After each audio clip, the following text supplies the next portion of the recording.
Alright everybody, it's a beautiful day here in Southern California, so it's a good day to get some snakes out in the sun. Thought I'd share a little bit about probably my favorite project at the moment. These are Madagascar tree boas. These are westerns or mandarin phase Madagascar tree boas, so these would be Sanzinia volantani. There's also a green phase, those would be the easterns.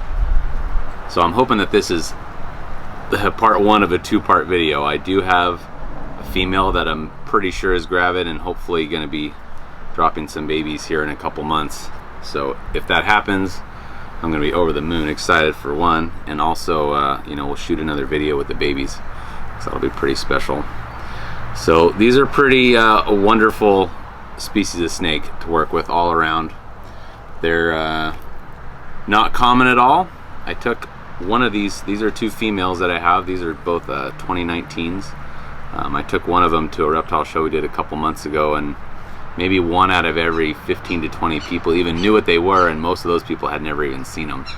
And the people that, you know, kind of knew what they were, they're like, oh my gosh, that's incredible. So I'm really lucky to have the group that I do.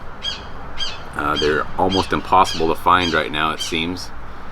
And as far as snake trends go, I've been doing this snake hobby thing for a long time, and I've seen so many trends come and go. And there was a time when these weren't nearly as hard to find as they are now. It seems like, you know, the ball python world changed everything. When ball pythons were super red hot, it was like interest for everything else kind of fell way back, and now that's coming full circle. And now that you know, the ball python market is so flooded, basically a lot of interest is going everywhere else, you know, into the more seldom seen boas and pythons, and also back into colubrids a lot. So it's good. I've always had a very diverse collection, and I like stuff from different parts of the world and just kind of the off the wall stuff. So these guys are definitely that. So a couple reasons why they're so hard to find. For one, they are CITES Appendix 1, which basically means that they cannot be internationally traded at all.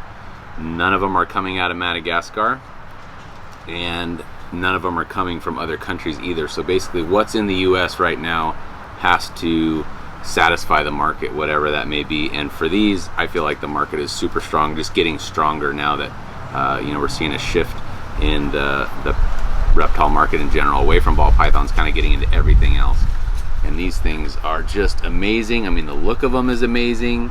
Their head shape, really good personalities. They're super mellow. You know, when they're first born babies, they're going to be a little nippy at anything in front of them, but once they get out of that phase, they're very easy. They're born pretty stocky and robust. They eat right away. They're super easy to keep.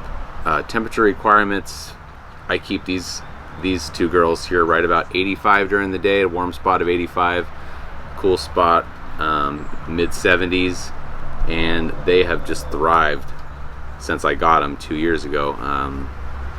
So getting them to breed has proven difficult for most people that have tried. It seems like getting them very cold to cycle, first off having mature animals, and then compatible animals, and getting that female to actually ovulate. So it seems like getting them very cold in the winter, colder than you would think, for a boa seems to be the trigger. So like I said, I've got an adult pair here. I didn't even want to get the female out. I'm, like I said, 99% sure that she's gravid right now, so I just leave her be completely. She's very dark right now, has super dark pigmentation going on, refusing bigger meals, and just laying on the heat constantly.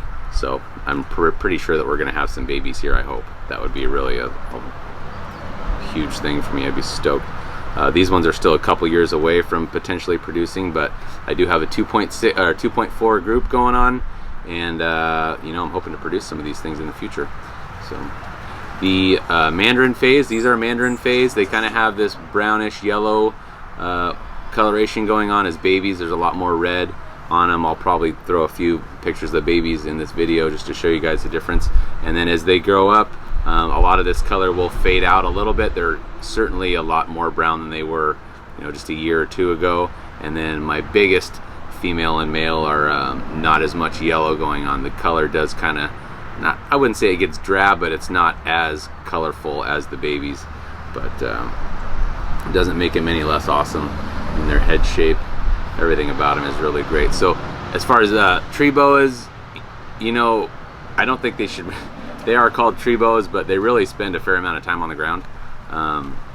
The adults that I have, and even these ones here, are on the ground under a hide for most of the day, and I see them out at night. In the evening, especially if they're getting hungry, they'll be out up on a branch or out cruising around actively searching. They don't sit up in a branch like an emerald tree boa or a chondropython or anything like that. They're more of like the drape across the branch. They don't sit and perch like some of the other tree boas. So not as arboreal as some of the tree boas.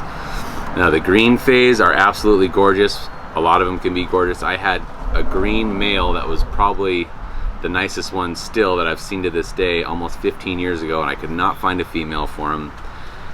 I didn't have a whole lot of money at the time. I finally found a female from a guy in Florida. Got her shipped to me. She ate one time and then she died. I assume now, looking back, that that was an imported animal, even though they weren't allowed to be imported at the time. There were still some that were getting kind of smuggled in, basically. And you know, that just doesn't happen anymore because technology has come so far. Even like after 9/11, you know, technology just went crazy as far as people getting on. I used to sneak snakes from Kentucky to California. I'd put them in my pockets and socks when I was a kid. A long story there, but anyway, that just doesn't fly anymore. You're going through all sorts of different checks at the airport and full body scans and all that kind of stuff, and so technology's come so far that it's really, really hard to smuggle snakes, which is probably good. It's fine. I'm not worried about it, but it has definitely brought the demand for Sanzinia way up. So the Easterns, I don't have them. If anybody's watching this video and you have any that you're looking to not have anymore, I would love to get a hold of some. I only have the Westerns, the Mandarin phase.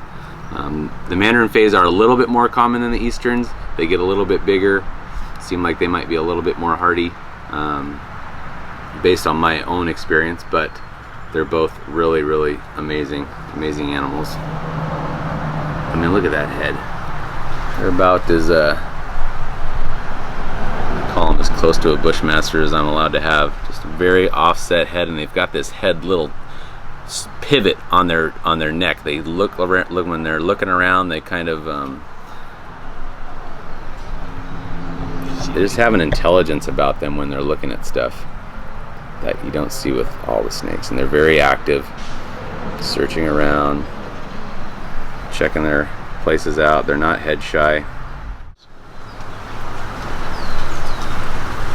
Alright, I think that's about all I know about these amazing Sanzinia. So be sure to like and subscribe to the channel.